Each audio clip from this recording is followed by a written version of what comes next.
Marine debris is everywhere around us. It just hasn't always made it to the ocean yet. The first time I heard about marine debris was through a picture book.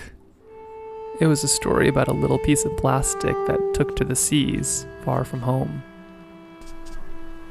It wasn't until years later that I learned about the darker side of ocean plastics. But I didn't know what was actually out there, beyond the page, until I got invited on a remote beach cleaning trip in my home state of Alaska. To be honest, I didn't expect we'd find too much below the waves. Alaska's a big place with not a lot of people, and how hard could it be to undo the actions of a few careless individuals? It's not an oil spill.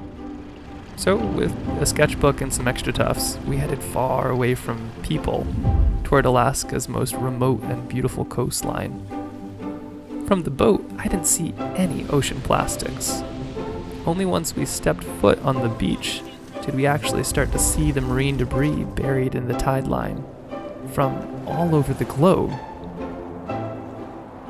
Even the smallest corner of beach had enough trash to fill a sketchbook.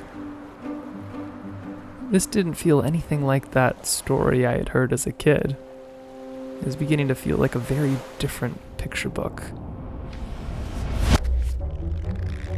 If you give a beach a bottle, it's going to insist that it comes with all of its friends. This doesn't just include the things that float, but the things that tangle as well. Nets and lines can be a pain to remove, but they're nothing compared to the microplastics. A few years ago, you could have picked these up by hand, but now it's broken into 1,000 pieces. They're now so small they're becoming part of the food web. It's one thing to remove ocean plastics. Once they get into animals, it becomes a much more complex problem. Bioaccumulation means that little toxins have a big impact as they work their way up the food chain, affecting anything and anyone who relies on the ocean. And that's just the chemical side. If you go below the surface, you can find a much more entangling situation. But unlike these lines, there's very few closed loops when it comes to recycling ocean plastics. Subsidies and policies mean it's far easier to make new stuff than it is to do something with the old. So disposable plastics will keep on ending up on beaches like this, no matter how much we pick up now. Still, cleaning up these beaches is really time sensitive and important.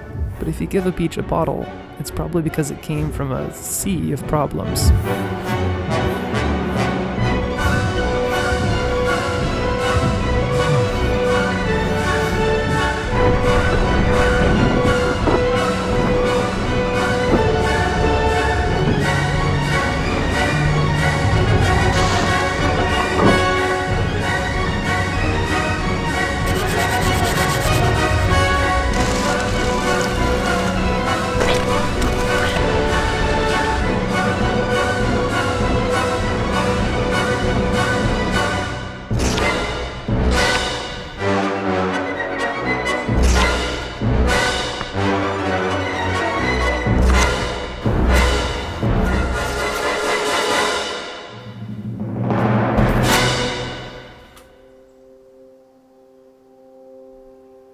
This really doesn't paint the happiest picture.